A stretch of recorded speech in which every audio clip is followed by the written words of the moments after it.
Welcome to The American Rancher. I'm Pam Minnick. This week, we'll visit two outstanding Red Angus operations that share enthusiasm for the great traits of the breed. Wedel Red Angus and Ludvigson stock farms utilize Red Angus because of low birth weight, growth, carcass, and maternal characteristics. We'll be back with these two great Red Angus stories when The American Rancher begins. Stay with us.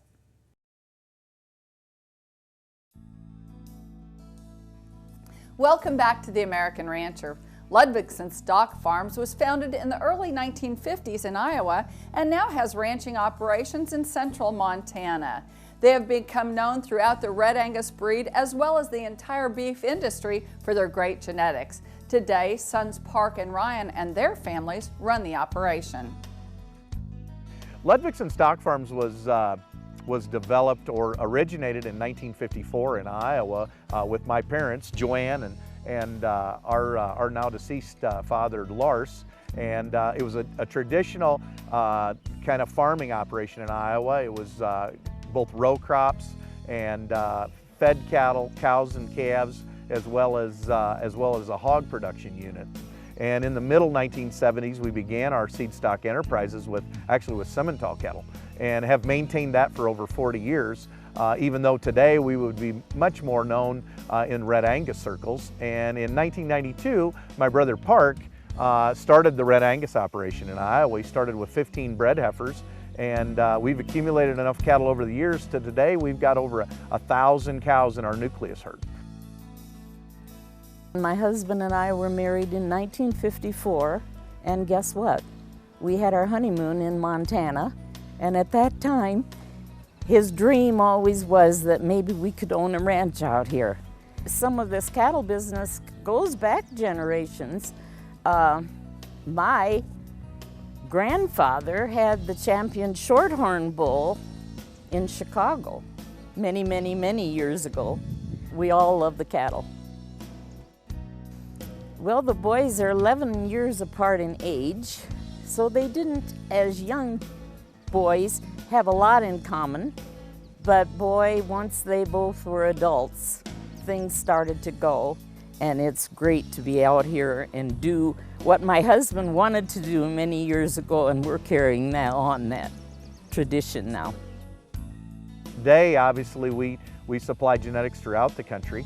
And it's been really a really fun ride that we've had in the last 20 years, producing what we believe is, or working with what we believe is one of the strongest breed associations and breeds of cattle in the United States. The Lewistown Ranch and what we've kind of got going here is our nucleus herd. We've been into this ranch for about the last 2 years. Previously, we had been running on ranches closer to Billings, Montana, and established kind of a home here at the new home nucleus herd here in Lewistown, Montana. We plan to have about 1,500 females in the nucleus herd, and you know, we've made great genetic progress in the last 2 years here. We use a multi-trait based selection process as far as our genetics go, and we try to use a multi-trait base model. We're using several indexes today and things like that, but really what it comes down to is we select for calving ease cattle. We believe that you know, in the industry today, that calving ease cattle with quite a bit of growth and quite a bit of carcass and still not giving up much on maternal traits is really what the industry is looking for. And so our emphasis has been you know, on a multi-trait model that fits a lot of environments. We also use very much use soundness and structural correctness in our selection process, and you know, our females are selected to have longevity, cattle that can hold up, good on their feet and legs, good udders, and at the same time easy fleshing cattle that can hold up and not require a great amount of energy in the wintertime to survive. My brother Park, he's our main breeding specialist and assigns most of the matings to all the cows. However, we do work together on a basis of selection of bulls and selection of females, and then we incorporate kind of a total program as far as both phenotype or physical correctness of the cattle, along with genetics and genetic progress. We feel like we can make the most genetic progress by being able to AI our cattle, and we end up with somewhere between 70 to 80% of our cattle will be in the result of AI, as well as embryo transfer. We partner with several of the AI studs throughout the United States on bulls that will be sold for semen and things like that, but we're able to use those bulls in natural service environments. And so we get a very, very high percentage of our cattle that result from AI or embryo transfer. We make the cattle get out and move. The cows really have to cover a lot of terrain, a lot of rough terrain, high hills and mountains to cover, you know, as far as pasture conditions and things like that. And we require the cattle to do that. Also, you know, in the wintertime, we deal with a lot of winter elements here. A lot of snow, a lot of cold. We calve early on several of the cows and things like that, and they've got to be able to hold up under those conditions. And so there is very much a natural selection process to keeping these cattle going. They've got to be hardy, they've got to be really, really tough individuals to handle this environment. This is our bull development facility in Shepherd, Montana. We annually test about 600 bulls here. Roughly about 300 to 350 bulls sell in our spring sale in April every year, hosted on Superior Livestock Auction, as well as our fall sale in November. We've got about 250 coming 2-year-old bulls in that sale. Each bull is individually evaluated for disposition as well, to make sure that those bulls are handled and manageable. We work all the bulls on horseback as well as on foot, and we also use dogs on all the bulls, so that if your operation utilizes either horses or dogs or four-wheelers, these bulls have all been exposed to many of those things, and it really helps with being able to handle those bulls once they get out to the ranch.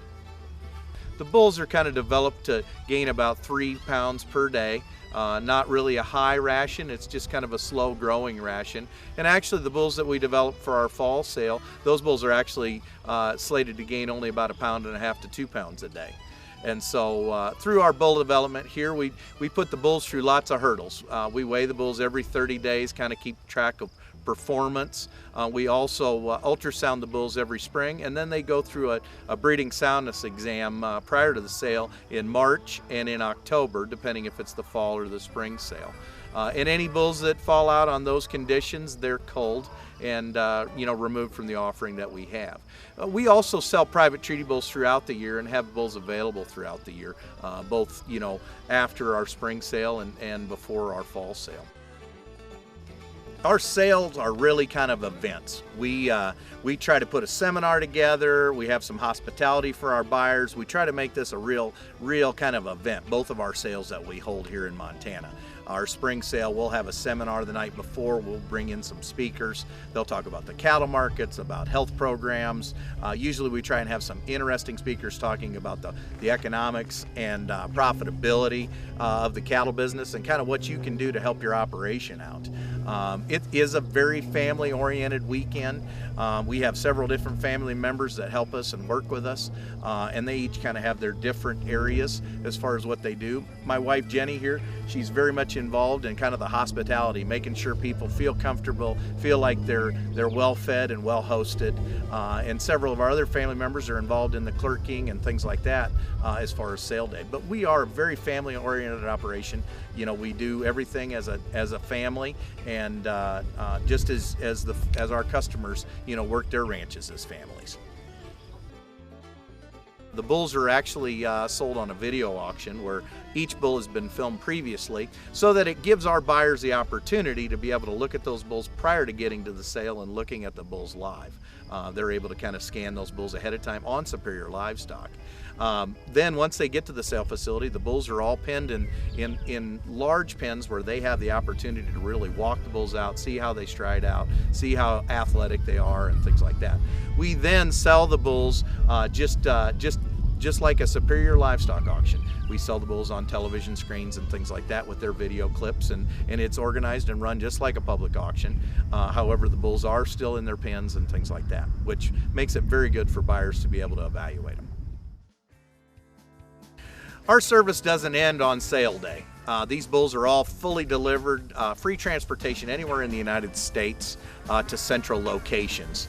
And the bulls are fully guaranteed. If you have any problems with the bulls during that first season, you know, we work with our producers to make sure they're fully satisfied and fully guaranteed on these bulls. And so we don't stop just on sale day. We've got an excellent working relationship with Superior Livestock Auction. It's been a great relationship. We've had this for several years.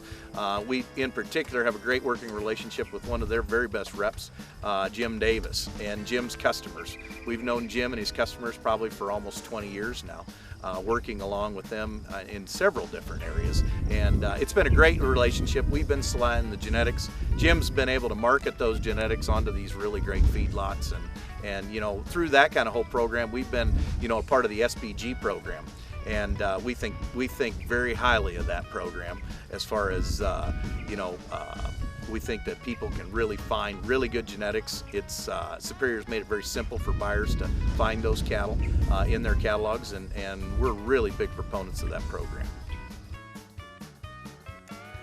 Red Angus is such a great multifaceted breed.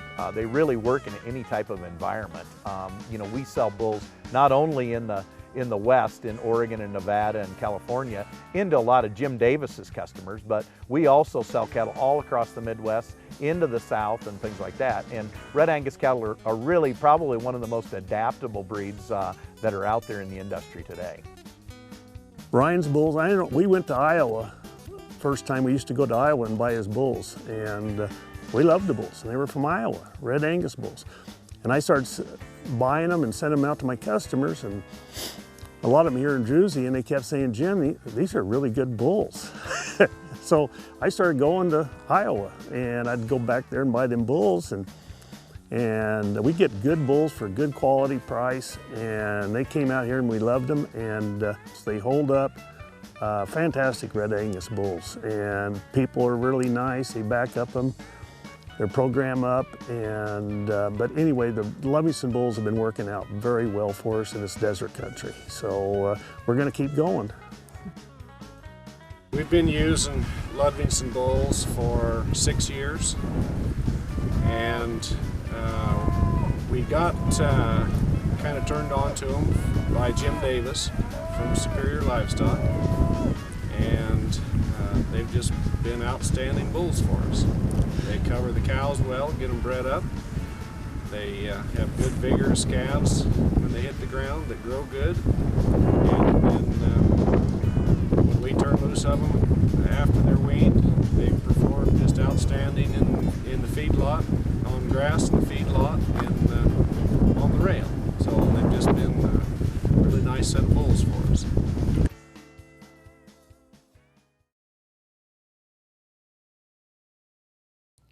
Welcome back to the American Rancher.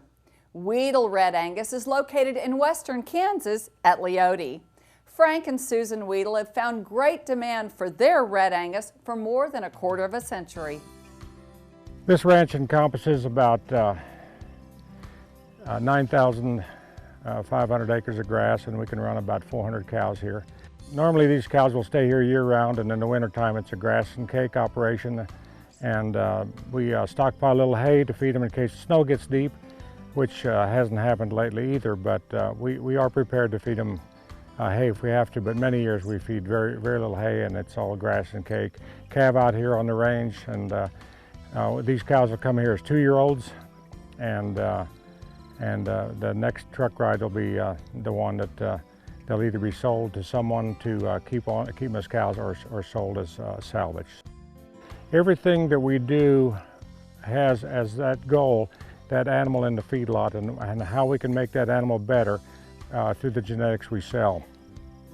We never forget the cow herd traits and the economic traits of fertility, stability, and heifer pregnancy, and easy doing, easy fleshing, good disposition kind of cattle that are easy to handle.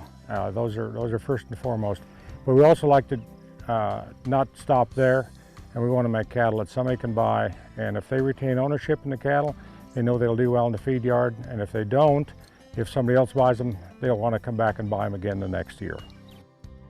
My introduction to Red Angus was Started in the mid-'80s when we had some cattle on feed at Tribune, and the yard manager said, "I want to show you a set of cattle," and he showed me a set of red Angus steers that were just ready for harvest. He said those are the best doing cattle we get every year. They were from a ranch in Montana. In 1988, I obtained a lease on a ranch, and I wanted to make some cows. I thought they would work good with residue management on the farm. It was a little bit late in the year, but I found some really nice heifers, but I needed some bulls, so I called an ad in the paper of some bulls of a different color, and they were supposed to be calving ease, low birth weight bulls, and so everything was good. Most of them settled. We started calving, and out of 103 heifers, we pulled 76 heifers and had 7 cesareans, and we ended up with only 72 live calves with that experience. I went to my banker and was trying to explain to him why I only had 73 live calves and had all these open heifers. He said, "Oh, we used to have trouble like that, but then we bought some red Angus bulls, and they born little and grow up big, and we couldn't be happier." And that's when I bought my first red Angus bulls that next spring. I bought a set of red Angus heifers that spring, and then I went to that herd in Montana and bought a set of bred heifers from them. And those are the base of my 1B cows. We bred those cows up, recorded them, and bred them up, and now probably 20 generations later or a little more, they're in the pedigree of nearly every 1B animal on the place, and they are absolutely as superb as they were 25 years ago. Everything gets AI'd one time, and then bulls are turned in. We have a tight 65 or 70 day window when we pull the bulls, and we are really non-forgiving in that aspect of it. We do all AI. We do a little ET work, but not a whole lot. That's something that's on the radar now, and maybe we'd increase that a little bit. But for right now, we're mostly AI and then clean up bulls. I use as many bulls as I can from our breeding program because of the comfort level, but I also like to go outside to different programs and bring genetics in. But as we develop this program, the more we get into it, the more we like what we're producing, and I guess if I'm not willing to use it, then I'm not sure why somebody else would want to either. So we really do stand behind what we do. We believe in what we do, and by using it back in our program, we say that we stand behind it. Frank Wedel, my good friend Frank. I've been buying his bulls for, gosh, many years. Leota, Kansas, that's another trip with Mary Otley. And we go back to Leota, Kansas every year. Will DeLong and me and a few other people, and those bulls work for us. They come out here, we like Frank.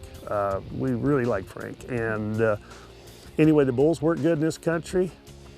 Frank will come to Winnemucca and he'll bid on all his calves, and we like that too. And he feeds them, goes back to Kansas for it with them. And anyway, so we'll be going back again next year.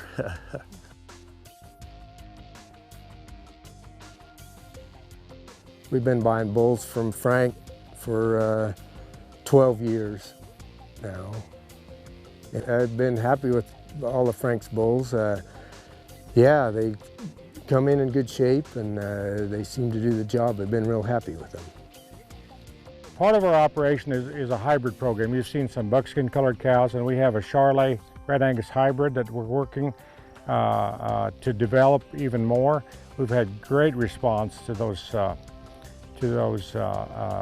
red-hided 3/4 Red Angus, quarter Charolais bulls. We have the buckskin bulls. They're just exactly the same genetics, but I think people want just to keep their herd the same color, and I think that's why the red is a little more predominant in value than the buckskin. But we find those females are just as fertile, gentle, good-uddered, easy to handle as our straight Red Angus cattle are, and we'll continue to make them as long as somebody wants to buy one. We're going to continue to make one. They add a little bit of meat. There's a little more meat in those cattle, and a little more, which translates in yield out of the feed yard. So that program has worked really well for us. We do have some Sim Angus hybrids as well, And we are using a bull that we raised in our Simmental program. He's a 3/4 blood bull, and we're breeding all our 3/4 blood and half blood cows back to the bull that we raised. We think he's as fine a Sim Angus bull as I've seen for a while, and so we're really pleased with the opportunity to use him in our herd. I'm at Ward Feed Yard in Larned, Kansas, and this is the pen of Red Angus steers that we purchased from one of our bull customers. We purchase as many of these calves as we can, and we feed them to harvest. I like to share carcass data with our customers. The only way I know to really make improvement is to get the actual measurements of these cattle, and by doing that, why I help them, helps me, helps the whole industry. We're going to guess the gain on these cattle has been somewhere in the 4.5 pound a day range since 800 pounds. And when we get to the harvest data, why we'll share it with our customers. We anticipate these cattle would grade somewhere in the 85% choice range, a minimum of 4s, and probably maybe 35% upper choice and prime. For calf feds, we think that's a reasonable goal, and I think that they'll hit that just fine. We buy our customers' calves just so we can get a measure of how we're doing selling bulls. Are we producing the right kind of bulls that the industry wants? And really the best way I know to do that is to purchase those calves back and to feed them to harvest and then share the data with our customers. By doing that, it gives them a service. I believe it's a service to the industry, and besides that, I enjoy doing it. And sometimes I even make a little money at it.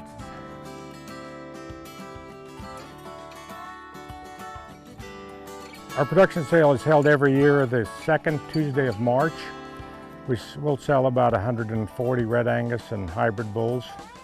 We'll also buy large groups of heifer calves from our customers, and we sort those calves and test them and examine them, and the very best then are sold in our sale for replacements. And we've had great response to that. Many repeat buyers and wonderful response, continued great response. Last year we held a few of those over and bred them for fall calves, and this year we'll have some more of those fall calving heifers in our sale as well. That's all the time we have today. We hope you enjoyed this wonderful information about the great traits of Red Angus and these two operations, Ludvigson Stock Farms and Wedel Red Angus. For more information about us, visit our website, theamericanrancher.com, or check us out on Facebook. For the entire American Rancher team, I'm Pam Minnick. Thank you for joining us, and we'll see you next time.